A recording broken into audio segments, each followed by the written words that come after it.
Welcome to day 6. Your why matters to you. We want to look at Proverbs, the 3rd chapter, in verse 13. And it talks about a state that everyone wants to be in, everyone enjoys to be in. And I'm not talking about a out of state, I'm talking about being in a state of happiness. Let's look at what the Word of God says about being happy.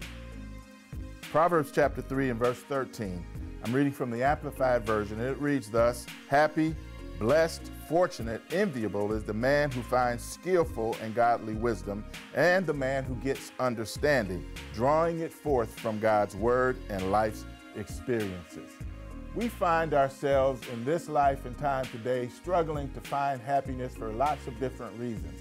But anyone that knows their why and has found their why and is moving forward in that place where God has placed them, and they know and understand what they're here for and what they're supposed to be doing, and they're actively doing it and moving forward in it and producing in it, they're happy.